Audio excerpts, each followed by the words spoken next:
MA Landscape Architecture Virtual Open Day at the Bartlett School of Architecture. So my name is Emma Colthurst and I'm the admissions tutor for the landscape architecture programs. And I also teach on the course with Design Studio 1. And I'm just going to quickly ask our lovely guests, or panelists rather, to introduce themselves. So Mark, can I bounce to you?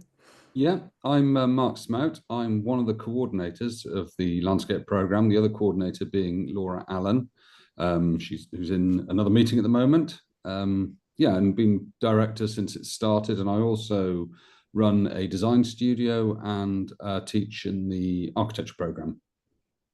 Fantastic. Thanks, Mark. And I'll bounce to you, Charlotte. I'm Charlotte Zeiniger. I'm a second year MLA student in Studio 8 this year and Studio 3 last year. But you'll hear all about that in a second. Amazing. Thank you. And Zack. I'm Zack. I'm a second year MLA student as well in Design Studio 5 this year. I was also in 5 last year, and then I'll tell you a bit more about that later. Great, so we can get started now. And again, thank you so much, everyone on the call, for joining us today. So what we're planning to do is introduce both the programs, and we'll talk through the studio structure kind of first. And this consists of the design studios, the history and theory modules, ecology and technology, and practice and skills. And then I'll explain also about kind of our program resources, and also the kind of Bartlett studio culture. And we'll wrap up by talking through kind of the admissions process and sharing some of our fantastic student work. And we'll also have the live Q&A. So please basically drop questions into the chat throughout, anything you want to ask us, and then we'll have the Q&A at the end of the session. So hopefully you know that the Bartlett is part of the University College London, and we are a top-ranking renowned university, and we have a number of different facilities and departments, and we're a world-renowned architecture school, which encompasses a lot of different subjects, including landscape architecture, and we're very research-driven, but the Bartlett has a very kind of long-standing history in terms of being very speculative and experimental, and hopefully this really comes through in the work. So to move into our program introduction, we're also kind of committed to landscape-based education, which aligns with the school's ethical ambitions. And this is to support sustainability and deal with the real-world challenges such as biodiversity loss, climate change, and ecological crisis. So I'm going to let Mark introduce kind of Smout Allen's practice also. Hi, yeah, so as I said before, I work with Professor Laura Allen, and we have had a design research practice that looks at the intersection between landscape and architecture. We've had this practice for 27 years, something like that, a long time anyway. The time is irrelevant, I think. But yeah, so we've always been looking at the relationship between art and science and landscape and architecture and trying to work out the sort of special relationships that might be developed through design work. So about 5 years ago, we were encouraged to kind of turn this idea into a landscape course here at the Bartlett, and we kind of introduced some of the methods that we've been using in the way that we've been teaching design up until that point, and the way we taught technology and the way we integrated theory and the thesis into the design work were very special to us. So we ensured that we kept hold of those as we brought them into landscape. Landscape, of course, now is developing in its own way. We've got lots of fantastic tutors, and they're taking some of these ideas but developing them further. But Laura and I are still working on the design research. We do projects which are essentially based around dynamic landscapes and dynamic buildings and threatened landscapes, particularly looking at a lot of stuff to do with extreme climate change at the moment, and we've got some more work coming in the pipeline. I think if you want to have a hop on our website, there's loads of stuff there, and there's some really good resources for students as well. There's all the students' work over the last 25 years, so that's on Smout Allen. Thank you, Emma. That'll do. That's great, thank you. And I'll drop the link in at some point to the chat also, so everyone can find that. So just to quickly talk through the program structure. So this is an extract for MLA Year 1, and you can see with the MLA, this is the 2-year program. So this is the conversion course for people without a background in landscape architecture. And this covers the 3 different streams, which are history and theory, landscape environment and technology, and landscape design. And all of these kind of overlap at different points. And then we also have the skills and practice modules, which always kind of support and reinform the structure. And then again for year 2, so this is the second year of the MLA conversion course. There's kind of more ambitious design project here, which goes on a bit longer alongside the landscape thesis. So you can see how these modules kind of start to overlap as well and begin and stop at different points of the year. So to kind of start with design, this is really the core component of the course and makes up the bulk of your time here for the program and the assess modules. And design is structured through the different design studios. So this year we have design studios running numbered from 1 to 10. This changes a little bit variably every year, but every studio has a different brief. And they're also taught by different people. So you can see the kind of different lecturers here, and you can kind of look them up and see their backgrounds also. But we have really a mix of landscape architects, designers, researchers, academics, illustrators as well. So really interdisciplinary. And with this mix of people, this really informs the different methodologies of the design studios. So this is some more briefs running from this year. And again, these are refreshed every year and updated to respond to different kind of landscape phenomena. And maybe that's an environmental issue or a different way of working with a design method. And the tutors kind of are experts in different things. So students, pick the studio that most appeals to them. And this is done through nowadays kind of a ranked kind of choice, and then an algorithm makes sense of it and prioritizes all different things to try and make sure that everyone gets essentially their top choices. But I'll come back to that because there's always questions.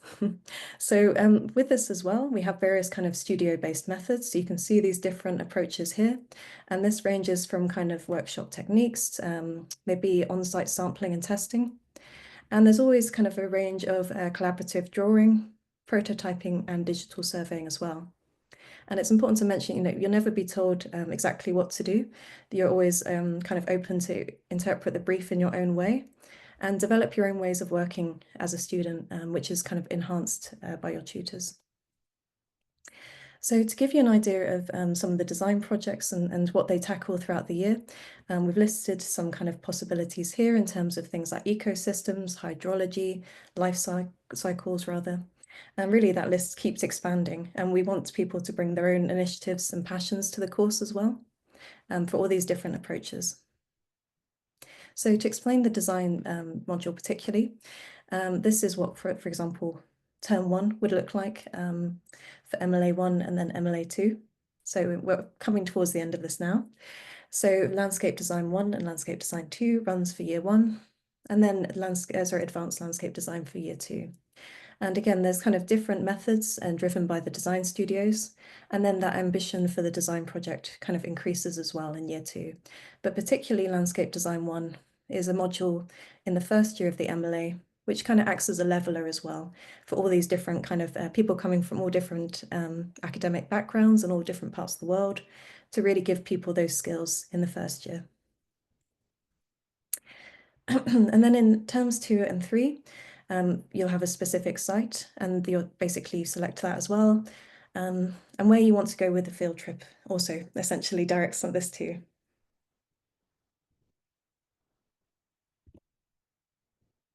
So to talk a bit more about the resources, we have a fantastic landscape space, which just opened last year, which is 77 Wicklow Street. And we'll have kind of a live virtual event later on in the year, basically a live event, wrong one, where people will be able to kind of show off the building in person.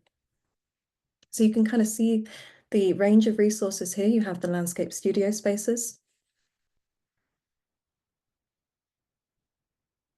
And the workshop spaces. So this really is like a whole range of different kind of resources and activation in terms of kind of what kind of resources you might be using, different types of machinery also. So just to go over some of the wider Bartlett resources, we've got this amazing suite of workshops. So, a whole different range of kind of the be-made spaces, but also kind of Flimwell Park, as well as kind of digital tools and various kind of local field trips and the more kind of regional experiences as well. And we have a huge range of field equipment as well, which these guys are always hiring out. So this is all kind of accessible for students. So just to move on to history and theory, this is the lovely Tim Waterman on the right, who coordinates history and theory module. And again, this has a whole different range of lectures and approaches. So sometimes students go on kind of walking lectures on sites. They visit archives and different buildings where the modules will be. And again, this differs rather in year 1 and year 2. And also we really want by kind of the second year that students have the kind of confidence to hone their kind of critical practice as well. And with this, we have a whole range of seminar topics that run for history and theory. And you can see the whole kind of range of kind of texts and discussions here. And you'll have kind of a one-on-one feedback as well for the thesis supervisor in your second year. And this is a huge kind of range of expertise, and we bring in lots of different people from different walks of life and landscape.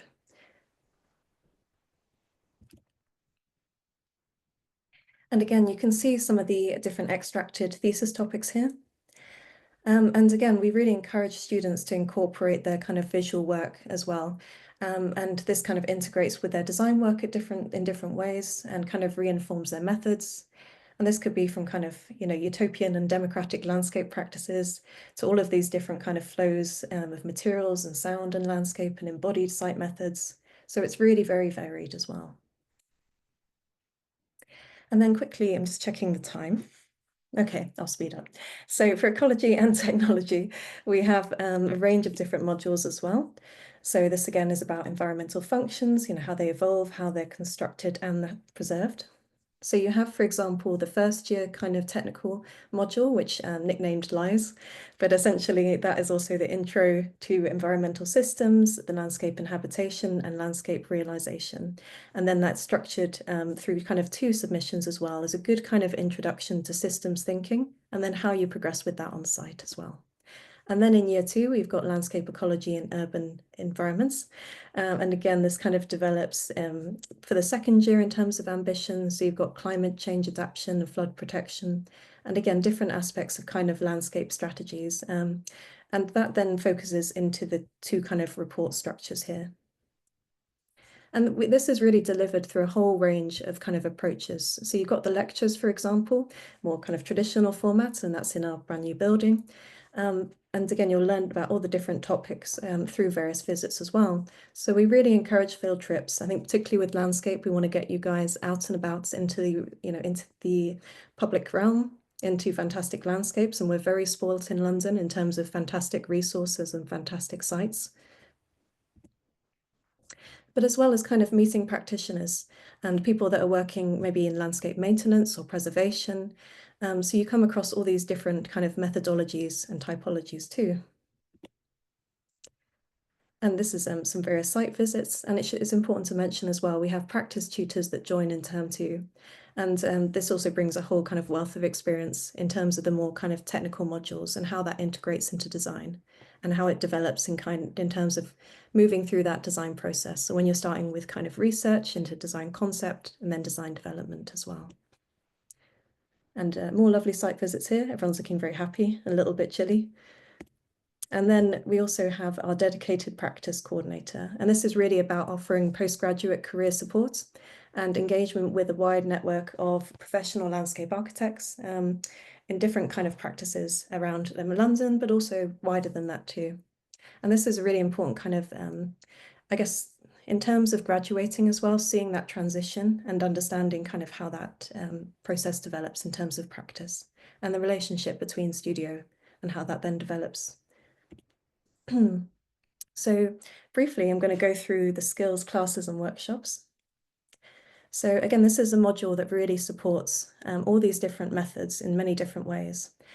And it runs on Tuesday with our fantastic tutor, Tom Budd. And you can kind of see the list here and kind of see all the different sessions happening in our building space.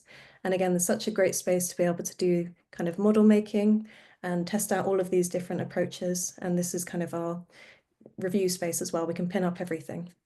And this really ranges in terms of maybe 2D and 3D kind of drawing digitally and physically, to also things like 3D scanning and GIS, as well as, a combination of analog and digital skills. So these, kind of for students to really absorb and to think about how they want to apply those within their design projects. And we also have the showcase sessions, which are really great moments when students kind of come back or alumni and kind of explain their process as well. And it helps really demystify, these beautiful final drawings, which are always stunning, but it really helps to kind of see the process that leads up to these moments. So as well, there's really about various kind of expert advice and techniques with all the different people we bring in for workshops, and whether that might be something more technical like GIS, to something quite experimental as well. And some lovely model making. We're very keen as well with the workshop that we've got such a fantastic space to really kind of use it as well in terms of analog and digital model making. And I'll come to some of the models as well throughout, some of which have already been massive and the size of a lecture hall, which is fantastic. And we always want people to bring their passions and their skills really to model making and to their design methods in many different ways. And it's important to mention that both of the programs are professionally accredited by the Landscape Institute, and this supports basically the pathway to chartership for landscape architecture. So into program culture, we just want to mention as well briefly about all the different ways we kind of come together as a program outside just the curriculum. So particularly we have the field trips every year, and these are to various different sites all around kind of Europe and the UK. Sometimes to more extreme landscapes when the others go to Finland, and we do occasionally or would like to in the future, to various kind of experimental case studies as well. And again, it's really important to go and see landscapes and be within landscapes when you're studying. We also have the Landscapes in Dialogue, which is the public lecture series. And again, this is kind of informal talks from practitioners that we invite in to kind of talk about their process and approach to landscape architecture. You can see we've actually got one coming up next week with Mitesh. And again, these are open lecture series where people can join us. And at different points of the year, we also have design reviews.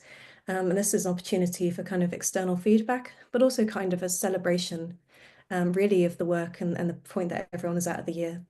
And when we can all come together and see lots of different approaches. And really that's really important in the way we have kind of the design studios, is that it's all open plan in Wicklow Street. So you can always see what the other, other studios and other approaches.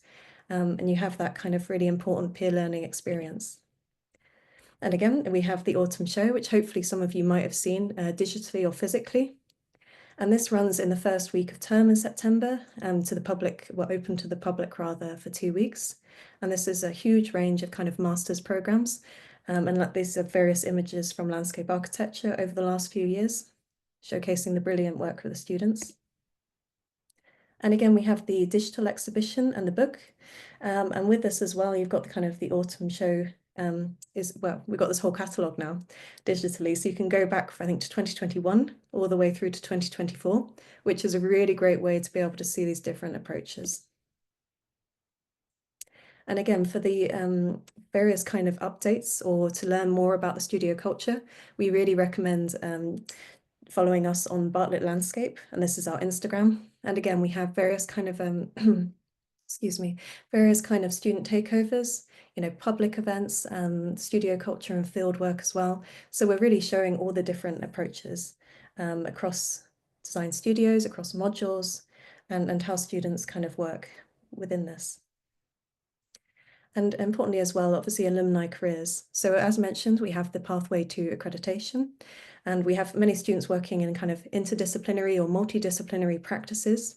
And again, that reflects kind of the breadth of what we do in landscape architecture and how people want to take that forward in practice. We also have, a range of different kind of students working in research and academia as well. And I just want to mention, we have the landscape architecture short course, which launched last year. We're still this year, but last academic year.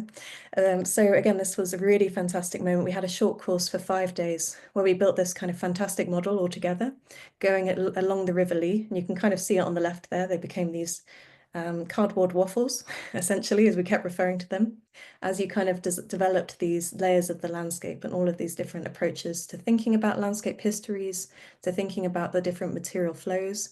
And it's a really great way to experience essentially what we do in landscape architecture in a very focused way as kind of a 5-day event. And that will be happening again in 2025. And again, all updates will be across kind of the Bartlett social media and particularly ours also. So admissions. So I'll finish off with this before we move over to see kind of the student presentations. But essentially this diagram just explains the 2025 entry kind of process. So it's structured into 4 stages, but essentially when you first apply, they'll be asked for kind of a list of kind of information, and that will go to the UCL kind of portico. And then when it comes to the department, that's when they ask for the digital portfolio. And then eventually it moves to myself and others, where we then kind of review this. And then we have an interview stage before you have the final decision, which is approximately within 8 weeks of the initial application. So key information, I've got the kind of criteria listed here. And again, I'll drop a link in so you can kind of navigate to the website, which explains this all in detail. But the key one to really note is the entry close. So applications are open now for 2025 entry, and they close on the 4th of April 2025 for applicants who require a visa, and 29th August 2025 for applicants who do not require a visa. So in terms of portfolio, again, this is very individual to students. There's no right or wrong way to ever do a portfolio. I'm sure Charlotte and Zack have heard this so many times at this point, but essentially as well, it's really to show your kind of interests and passions, as well as really show us your academic and extracurricular, visual and spatial work. And we, as mentioned, we have students from really a range of backgrounds for the conversion course, but there's always ways to kind of show previous academic work. Maybe it's analysis, maybe it's research, but then also kind of, it's fantastic to see hand sketches as well alongside digital work, and to see the process and thinking of a designer. So I'm sure I'll have more questions about this. So I'm going to leave it for now, but all the details again are on the website, which I'll drop a link into the chat for. So that's it from me, because I've talked for too long. So essentially I'll stop there, but we're going to move over to Zack and Charlotte, and I'm going to stop sharing and then reshare so I can show you through the autumn show their fantastic work.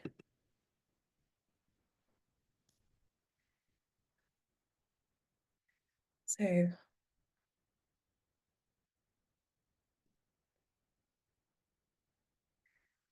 okay, I'm going to try this again and hopefully it'll behave.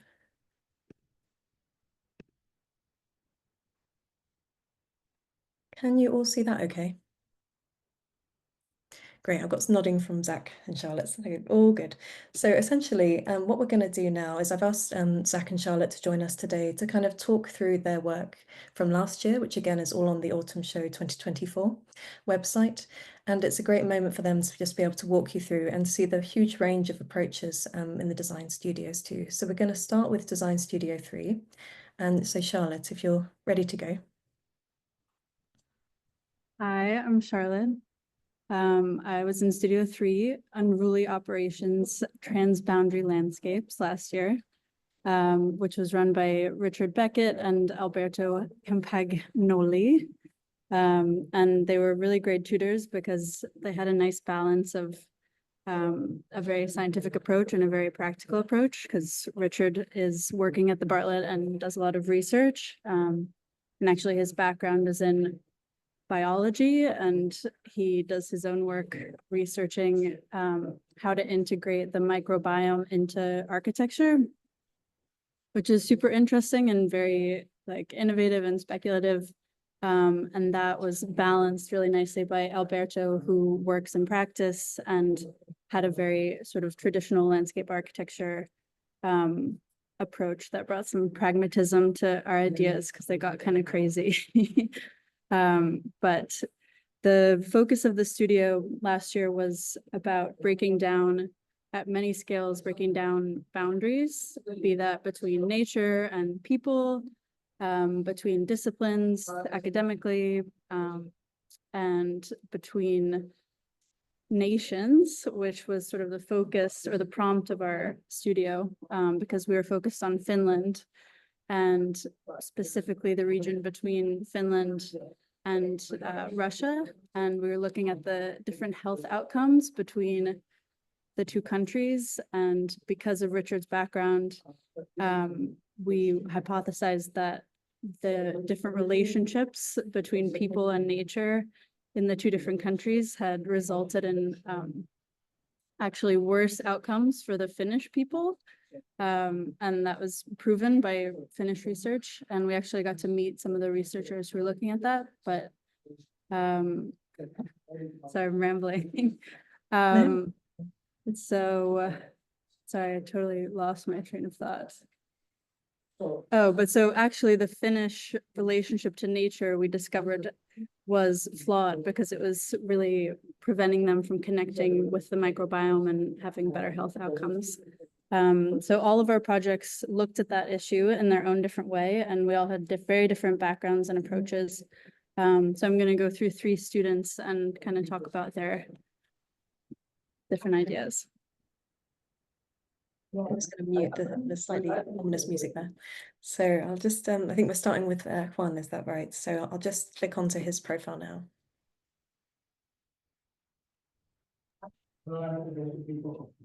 Yeah, so as mentioned, every year your studio goes on a field trip to actually visit the site that you're going to be designing on. And we went in February to Finland, so it was totally covered in snow, freezing. And everyone that I told I was going to Finland for a landscape architecture project asked me why. And they were like, nothing is going to be alive at that time. How can you design with those conditions? And I think we all were really surprised how much opportunity there was. And Juan is a great example of that because he decided to actually work with snow and ice as his materiality.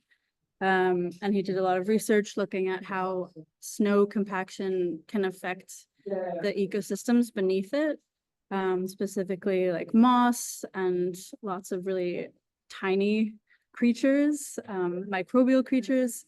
And so his design was trying to work with human compaction, both from footfall and from vehicles, and sort of corral people's winter land use strategically to benefit the environment underneath so that in the summer it could flourish even stronger. And yeah, I think it's a really beautiful project. And he did a lot of 3D printing and a lot of work with actually freezing his prints and then melting them and looking at the different deposits and then mapping it and using grasshopper, etc. Fantastic. I'll just click through to the next one. So just leaning over to my screen. There we go. That's nice and easy. So this is Sam's project as well from Studio 3.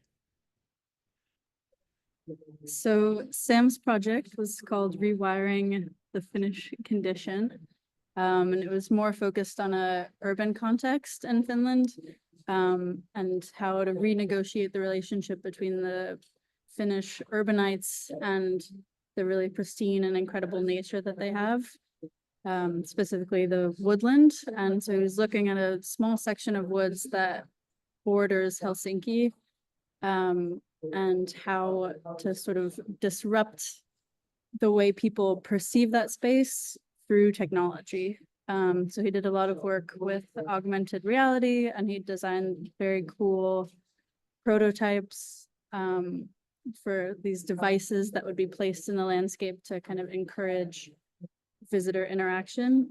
That would, like, I think it was like you'd either look through it or it was a headset, and it would help you ID different plants or notice certain parts of the landscape that maybe aren't immediately apparent. And he did a lot of modeling. Sam loves modeling. Great to see. Right, I'll just come back out of this and then navigate to yours.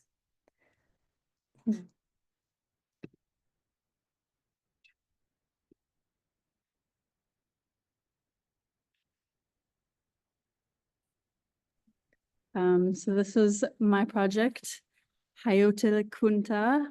I can speak the most about this because I know it the best, but it was looking at moss communities in Finland, and it was actually inspired by our field trip when I was able to take some samples of different mosses. And yeah, this was my role of peat moss, and there was just an incredible diversity of species, and so I took a really ecological approach to breaking them all out and IDing them and understanding the different conditions that they need.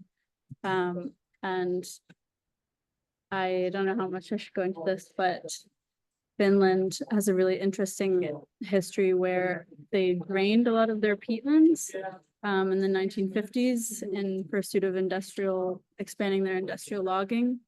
And it's had really serious repercussions for the water table, and in terms of climate change mitigation, they've lost a lot of opportunities. So my project was looking at how to restore peatlands through strategic interventions to kind of cultivate moss growth, and then also the species that can grow on top of moss, and also to allow or to encourage participation in the reseeding process. So I did a lot of really experimental things with the actual moss, like freezing it and painting on it and trying to see how water moves through moss. And I think I even put it in the oven at one point. So a lot of fun.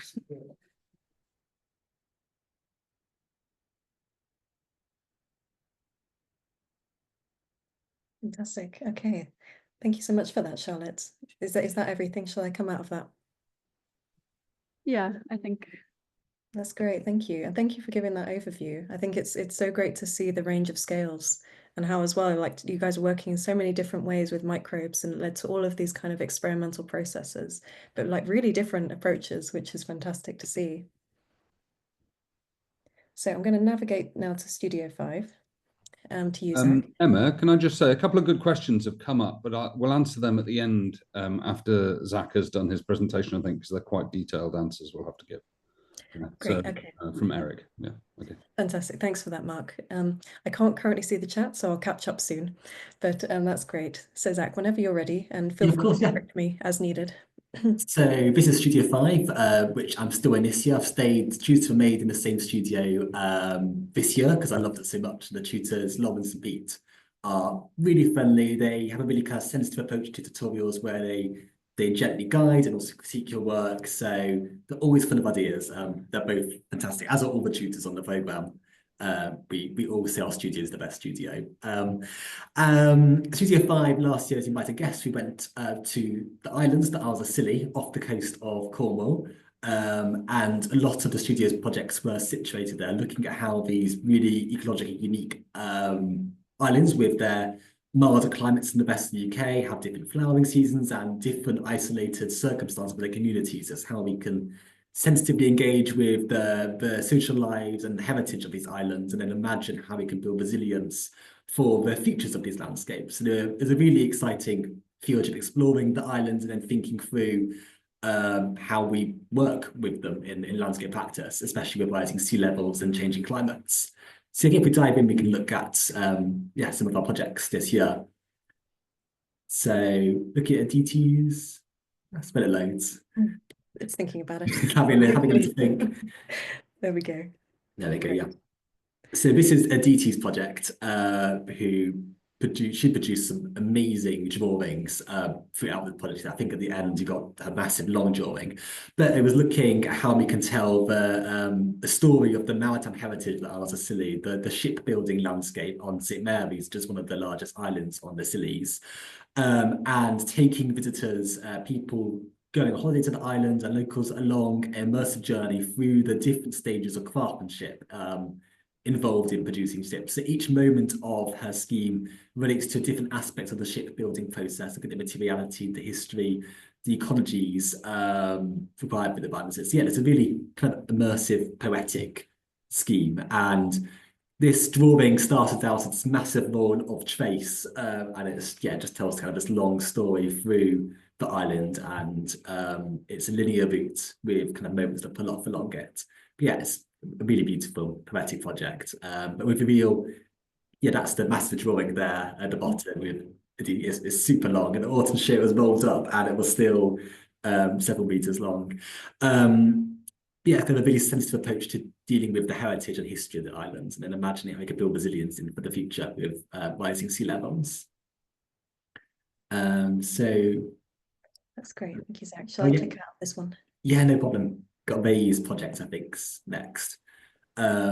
who again had a real sensitivity of dealing with the past heritage.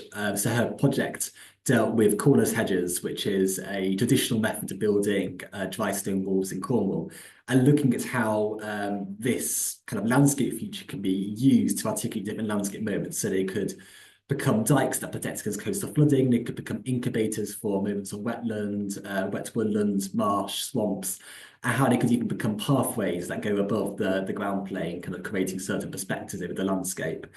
And it was a really technically amazing scheme, looking at how we can use these walls and they can be articulated to create these different sorts of spaces, these different paths, these different overlooks, and different kind of organizing elements. And yeah, how this kind of technique from the past can be used to build resilience and landscapes for the future for the islands.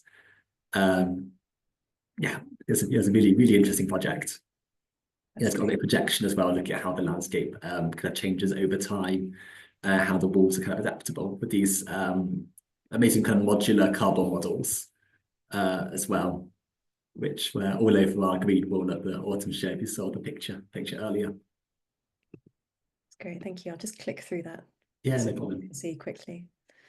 It was a Yeah, great. I think there's a real use of physical methods to kind of quickly test and iterate through different designs in this project. And it's kind of each one of us develops our own methodology, and we're really supported in that journey by the design tutors to push boundaries and also kind of double down on things that we really enjoy, we find really exciting and want to develop further. That's great, thank you, Zack. I was going to say that's a fantastic showcase of 77 Wicklow space and how everyone's making models everywhere, which is there's massive floor space as well, so you could do kind of these massive displays of your model engagement things at large scale. And this is my project, Embracing the Ruin, and I was actually not on the Arthur Scilly. I was kind of just on the edge of the mainland at Giva and Levant Tin Mines, which is this really kind of unruly landscape, very messy, quite ambiguous, lots of decaying features from the old copper tin mines in the area. And I was looking at how we can preserve their memory and tell the story of this landscape and imagine its features through landscape intervention. So rather than kind of peeling up the sides, ordering it for the sake of providing legibility, what if we invite ambiguity, wonder, reflection, kind of creating the atmosphere of the site through these features which reference waymarks that reference the existing landscape and existing features. So the boundaries between proposition and existing condition are blurred and fused together. Or moments that imagine and speculate what happens if we begin to remediate moments of the landscape and embrace the ecosystems and ecologies made possible by the post-industrial toxicity. And it's kind of these different moments kind of scattered throughout the site. So as a visitor went through the scheme, they would encounter kind of different facets of the past patterns of feature. And again, it's like a staircase going up through a massive gravel stockpile, which is a reflection of the old field boundaries buried beneath the ground, and looking at how maybe coastal heathland begin to recolonize the landscape. And then the final features this a big cut through the gravel stockpile, showing the sheer mass of material extracted during mining, and the claustrophobia kind of tight conditions of working deep underground. All the shafts and the adits beneath the ground have been flooded and they're no longer accessible. And it's just kind of telling the story of what the conditions were like working deep underground, dark, damp, claustrophobic, above ground. And yeah, I'm going to mainly work through digital methods, but there's really good support for kind of developing whatever sort of skills you're interested in learning through the course. Tom Budd runs some great sessions on V-Ray, for example. He's like a YouTube celebrity almost. His video tutorials. He's great. And yeah, he coordinates the skills unit of the course. Fantastic. Thank you for that, Zack. Yeah, it's quite a brisk run through, but I hope you got some time for some questions. No, that's great. That's perfect. We're on time, so that's great. But thank you both for that. And again, it's just great to see such a range of projects and approaches. And you just see like the different responses to sites and the briefs as well completely shifts that maybe that perspective in terms of scale, or for you guys as well, really looking at the culture and these kind of hidden histories. And that's really as well driven by our students. We want them to kind of find what they're passionate about, and that always evolves as a designer, and it keeps changing as you progress throughout the course and also many years afterwards. So Emma, do you want me to just answer these questions because they've been hanging there for a little bit? Oh yes, please do jump in and I'll catch up. Sorry, I don't mean to cut you off. No, no, not at all. Thanks to Zack and Charlotte as well. We don't make all our students dress in red. It's just, it's coincidence, I think. So, yeah, I guess this is related to Tom Bud. I remember a student at this event last year asked me if it was YouTube's Tom Bud who taught people. When we said it was Tom Bud, which entertained me. But so Eric Sanchez is asking, what programs should I know before applying for this program at UCL? I could give the answer that's in the prospectus, but I think that Zack and Charlotte might have some slightly better responses, really. What programs do you wish you'd known before you applied, or you wish you'd perfected before you came here? Honestly, I didn't know any program before. I did geography before I joined the course as undergrad, so I came from a non-design background. So I knew how to use GIS, and that was it. So I had to learn Adobe Suite, Rhino, everything from scratch, which is a really kind of steep learning curve to check off in the first term. It was doable because Tom Budd runs great skill sessions and taught Rhino really well, and is always kind of happy to answer your questions. But yeah, probably would have been useful to at least kind of open Photoshop and Illustrator and have a little play around, and same with Rhino beforehand. Kind of learn quickly through doing, so the course kind of lends itself well to that, but it would have been, a bit easier kind of being like, oh my God, I got to learn all the software at once. So yeah, Rhino helps. What about you, Charlotte? Yeah, I think something that's really special about this program is that you have so much freedom that you really can forge your own path and learn whatever programs are important to your work and are interesting you. But that said, I double what Zack said, and I think having some familiarity with 3D modeling spaces and just how to sort of move within that software. It might be Rhino, but it might also be SketchUp or really anything. Just sort of understanding how that works is really important and is a good foundation to start the beginning of the year on a good foot, I think. Brilliant, thank you. Emma, can you see the questions now, or are you? I can, yeah, all okay. The second one down, how does this program integrate networking with a professional field, etc.? I mean, we have a new practice tutor, practice coordinator, sorry, this year, who is going to be integrating the professional side of things into the program. There are lots of points where you have access to expertise throughout the year via the teaching studios. You have a practice tutor within the studio, for example. I think this year that Christine's organising some practice crits as well, and there is a introduction to practice evening as well. Well, there's kind of we're not meant to call it a jobs fair, but it's a sort of jobs fair. And I don't know about LinkedIn though. I think LinkedIn might be kind of up to you. Have you got anything to add to that, Emma, or is that covered, do you think? No, I think that's great. I think I would add as well that so many of our kind of teaching staff, have different connections as well, and we have a really vast network in that way in terms of our tutors working in practice, as directors, or kind of freelancing and collaborating in so many kind of different ways as kind of really innovative research as well. So in that way, we've got a very broad network that we tap into, and we kind of invite guests in as well to kind of see the work and make those connections too, kind of more informally.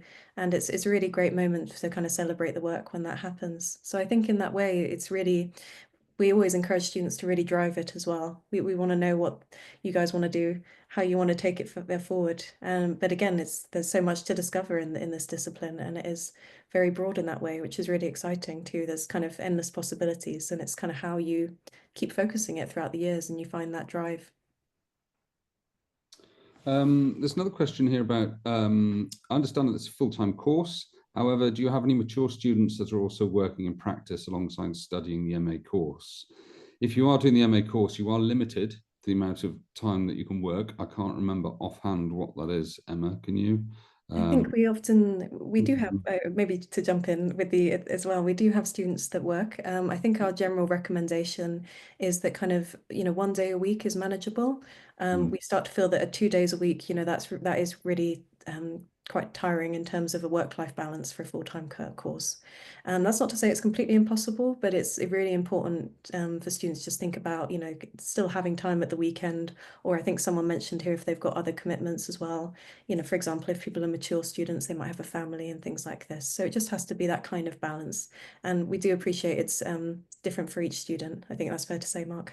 Yeah, it is a full-time course though, so I don't think you are meant to work for more than a day a week. And the problem being that there isn't more than 1 day a week free in the week. So there's something on Monday, there's something on Tuesday, there's something on Thursday, and there's something on Friday, none of which you can miss, unfortunately. So it's quite difficult to do that. We do have mature students who are working, but it's never more than a day, I don't think. Otherwise, there's an awful lot to do to get it all into a year, you see. And enjoy it. Yeah. And then Francisca Barrier, do you collaborate with other MA architecture or urban related programs? That's a good question. The program is very full, and because it's accredited, there are very few ways that we can interact across other programs. If it wasn't accredited, we probably could. But because of the accreditation, it means there's a lot of material to get through.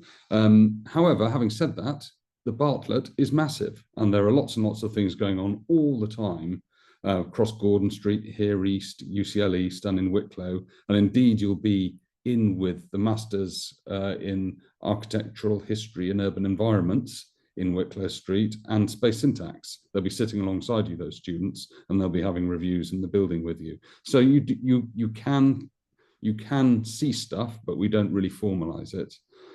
We don't have any opportunities to work while studying or offer placements between terms, unfortunately. Lots of students do work over the holidays and the breaks, though. And is there coursework that is more focused on plant material research or horticulture? Depends on the creative side of the different studios. Yes, it does depend on the creative side of the different studios. You have an opportunity to do a thesis in your second year, or sorry, in MLA2 or MA, and that's quite a big research module that you could focus on plant material research or horticulture. It's entirely up to you and what your project kind of derives. I would throw a little bit of caution on deciding what you're going to do before you arrive, because I'm sure, as Zachary and Charlotte will tell you, it's quite it can change you the first term when you learn lots of stuff and see lots of things, and it can make you kind of have a slightly different view on the world. So yeah, I hope that's answered those questions. Yeah, that's great. Thank you, Mark. I'm just checking. I think we've kind of answered generally then the questions in the open chat, and please feel free, anyone, to drop something in. Oh, fantastic. We've got one from Jenny. So I'll just read this one out now. So any advice for how students from non-design backgrounds can utilize different components of the application, personal statement, CV to demonstrate our potential for design?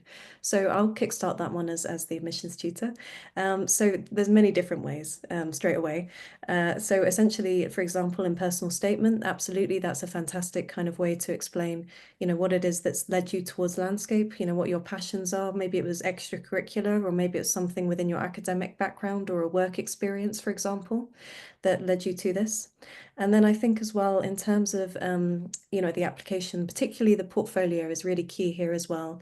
And while, for example, Zack, I think I'm not picking on you, but I imagine in terms of geography background as well, there's kind of, you have probably a huge wealth of kind of resources and information that you've done at undergraduate, and you can represent that in so many different ways by showing site photos, by showing mapping.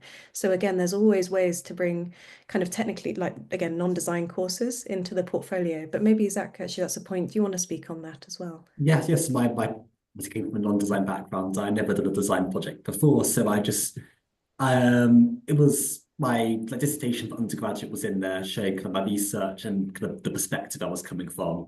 Another project was there were just some isometric sketches or some concepts I was just thinking of based on projects I've seen or visited. And another project was kind of GIS work. So there were coursework from my undergraduate degree, like showing my interests in landscape. So one was on the Olympic Park and looking at parks around rivers.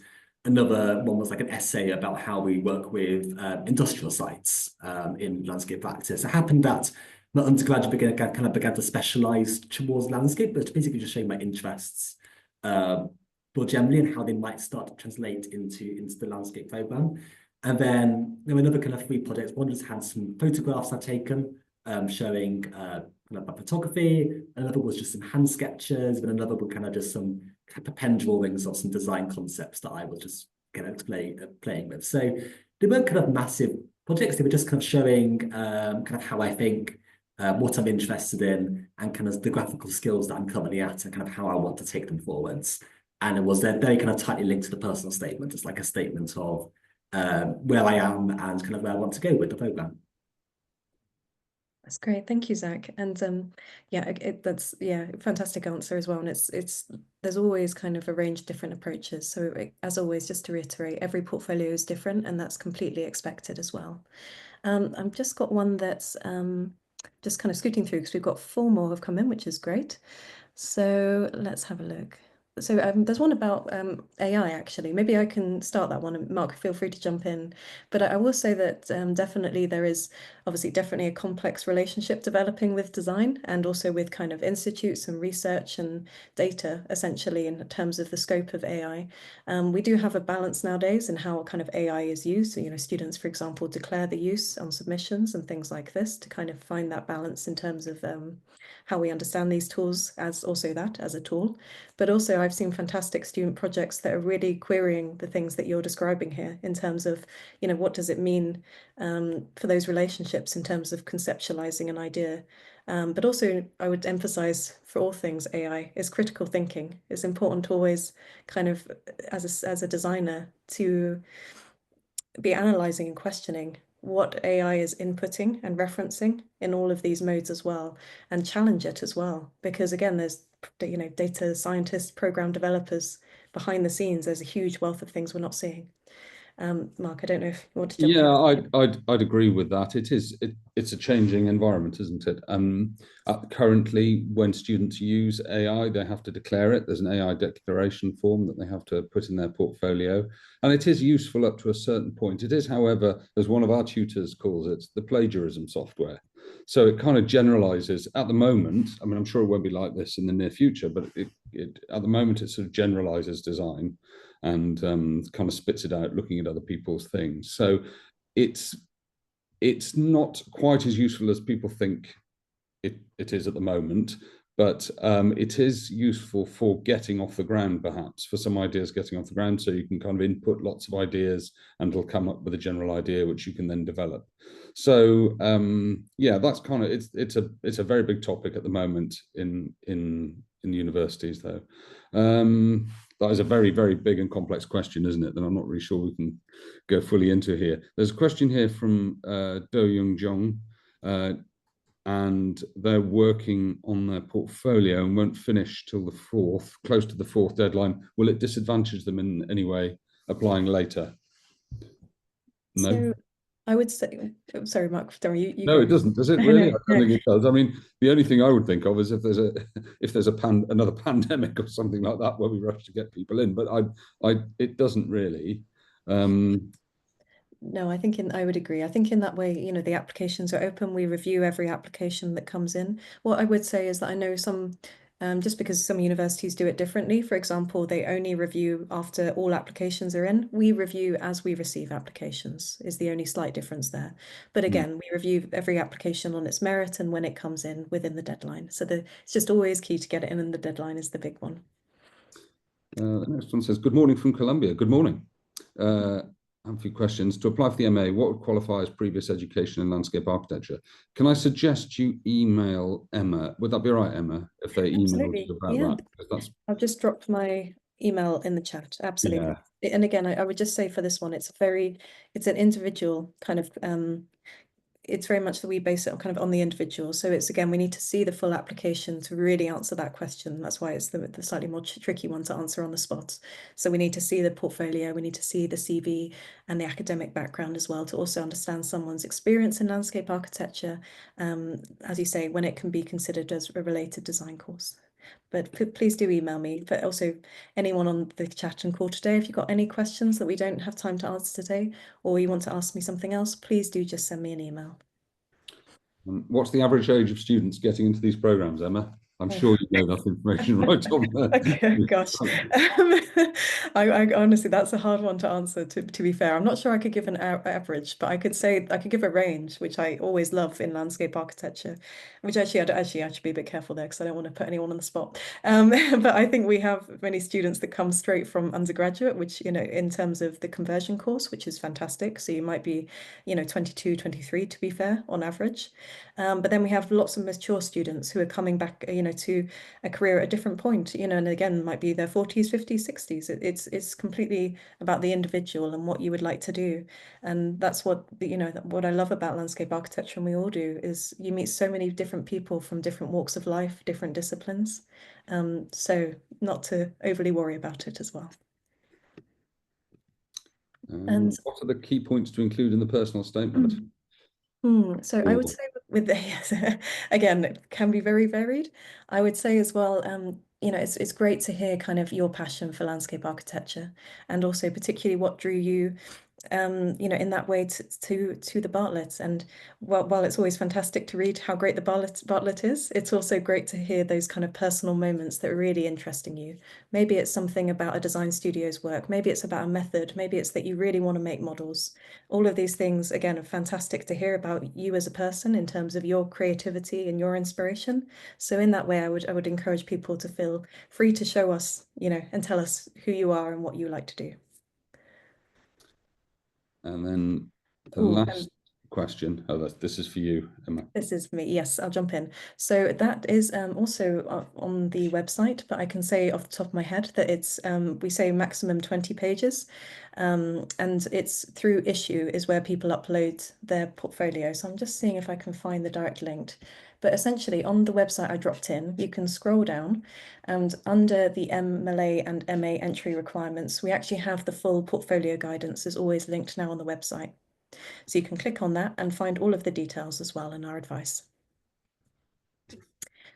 So I think that nicely brings us to the end. I'm just checking we haven't missed anything, but I know it's also time. Yeah, I think that's all the questions actually. Yeah. Great. Okay. So I think that therefore we'll kind of wrap up there as we're technically perfectly on time. But just to say again, you know, massive thank you to Mark, to Charlotte and Zack for joining us today. And thank you, Charlotte and Zack, for really showing us your projects. You know, again, it's really fantastic to see the student kind of methods, your experience, and yeah, and hear about your backgrounds as well. And just to reiterate to anyone joining us today, you know, please do feel free to drop me an email if you've got any questions.